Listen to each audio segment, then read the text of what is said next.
안녕하십니까, 문틀란TV입니다. 친여 성향 매체들이 보이고 있는 특징 중에 하나가 언론의 기본 임무인 권력 비판 기능을 찾아보기 어렵다는 것입니다. 오히려 정권의 잘못에 대한 비판 보도보다는 정권을 잃은 야권이나 혹은 현 정권과 각을 세우고 있는 윤석열 총장을 겨냥한 비판 보도에 더 열을 올리는 모습입니다. 그러다 보니 스텝이 꼬여 불과 얼마 전까지 자신들이 했던 취재 행위들을 까맣게 잊어버리고 정권의 비판적인 인물들을 겨냥한 비판 보도를 하다 그 보도의 화살이 자기들을 겨냥하는 일이 발생하고 있습니다. 11일자 조선일보는 친여 성향 매체들의 이러한 내로남불, 재발등 찍기식 보도 행태를 신랄하게 꼬집었습니다. 조선일보는 이날 채널A 기자와 결탁했다는 이른바 검언유착 의혹의 상대방인 윤석열 최측근 한동훈 검사장 휴대전화를 서울중앙지검이 압수수색하자 친정부 매체인 모 신문사 기자들이 떨고 있다는 이야기가 서초동 일대에 퍼졌다고 보도했습니다. 2년 전 한동훈 검사장이 서울중앙지검 3차장으로 사법농단 수사를 지휘할 때 이 신문에서 유독 많은 단독 기사가 나왔는데 이게 모두 한 검사장이 건네준 정보 아니었느냐는 이야기가 퍼져 있다는 것입니다. 2년 전이면 문 정권이 검찰을 앞세워 서슬퍼런 국정농단 수사를 벌이고 있을 때이고 이때 검찰의 전 정권 관련 인사 수사 상황이 신문 지면을 장식하고 방송 보도를 장식하던 그 시절인데 그때 단독 보도를 했던 매체들의 소스는 한동훈 검사장일 가능성이 높다는 것입니다. 당시 서울중앙지검 3차장은 대언론 담당 대변인 역할을 했고 한동훈 검사장이 바로 그 위치에 있었기 때문에 이 같은 추론이 가능합니다.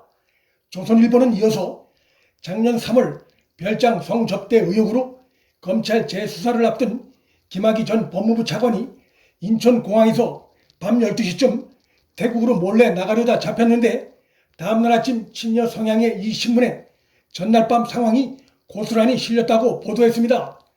사건을 주시하던 검사들이 아니면 알 수 없는 정보였다고도 했습니다. 이와 비슷한 일은 신문뿐만 아니고 친여 성향 방송에서도 등장합니다. 당시 김학의 전 차관이 공항에서 도망치는 장면이 친정부 성향 방송 두 곳에만 생생하게 찍혔는데 김학의 전 차관의 동정에 대한 최종 정보 컨트롤을 하던 곳이 당시 김학의 수사를 담당한 검찰이었다는 점에서 친여 성향 신문과 방송의 이 같은 단독 보도는 그 소스가 검찰일 가능성을 떠올리게 합니다. 그런데 이때가 대통령 문재인이 김학의 전 차관을 철저히 수사하라고 지시한 지 나흘 뒤의 일이어서 권한유착 의혹마저 느껴집니다. 친여 성향 신문과 방송들이 채널A와 한동훈 검사장과의 검언유착 의혹을 제기하고 있지만 한동훈 검사장 휴대폰을 검색하다 보면 친여 성향 매체 기자들과의 통화 내역이 드러날 가능성이 크다는 것입니다. 조국이 지난해 자기 가족 수사가 예상된 상황에서 공보 준칙을 새로 만들어 검사와 기자의 접촉을 금지하기 전까지 서울중앙지검 3차장은 대변인 역할을 했고 당연히 MBC 등 친여 성향 매체 기자들도 한동훈 검사장과 수많은 통화를 했을 것입니다. 그런데도 MBC 기자가 한 검사장과 통화한 것은 취재이고 채널A 기자가 한 검사장과 통화한 것은 공보라는 식의 주장을 하는 것은 코미디라 할 수 있습니다. 이와 비슷한 상황이 장관 추미애한테서도 벌어졌습니다.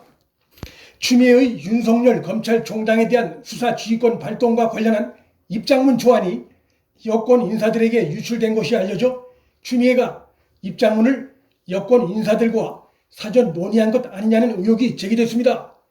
박근혜 전 대통령에 대한 탄핵의 시발점은 공무상 비밀 누설 혐의였습니다.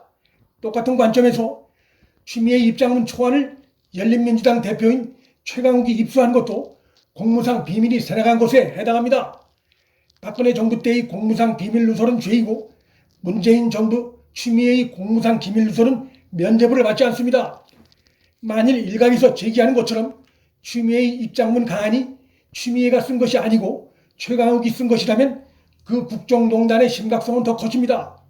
최강욱이 올렸다 내린 추미애 입장문 가안에 등장하는 수명자란 단어는 일반 법조인들에게도 생소한 표현으로 주로 군사재판에 쓰이는 것으로 알려졌습니다.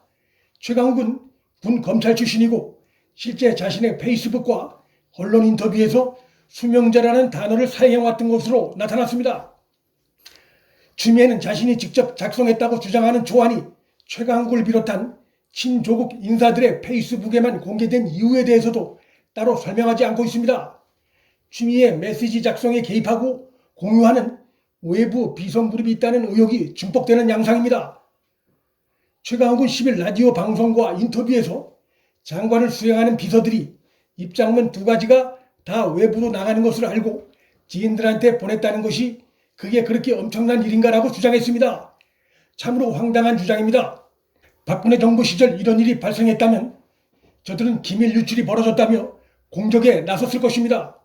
추미애는 업무상 기밀 유출에 해당하는 이 사안에 대해 지금까지 감찰 또는 수사 지시도 내리지 않고 있습니다. 추미애판 내로남불이 따로 없습니다. 그러나 이번 일은 추미애나 최강욱의 희망대로 적당히 넘어갈 사안이 아닙니다. 검찰총장 수사지휘권 관련한 중대 사안을 외부인에게 미리 보여줬다는 그 자체는 중대한 기밀 유출에 해당할 수 있습니다. 더욱이 추미애가 보여줬다고 스스로 시인한 내용은 법무부에서 확정된 입장이 아니고 언론에도 아직 공개되지 않은 가안이란 점에서 문제의 심각성이 더 큽니다. 이러한 상황은 추미애가 친조국 인사 몇몇에게만 보냄으로써 외부의 비선그룹과 주요 사안을 논의한 정황이란 의심을 피하기 어렵습니다. 더욱이 법무부 가안을 받아본 최강욱은 윤 총장에 의해 기소된 피의자 신분입니다. 이런 자에게 검찰총장 관련한 주요 현안 조언을 미리 보냈다는 것은 어떠한 설명으로도 해명이 되지 않습니다. 10일 시민단체들이 추미애와 최강욱 등을 공무상 비밀누설 혐의로 검찰에 고발했습니다.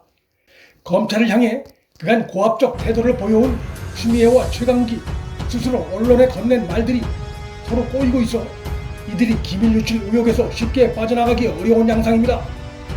문틀란TV 여기서 마칩니다. 구독과 좋아요, 방송 공유는 방송 제작에 큰 힘이 됩니다. 시청해 주셔서 감사합니다.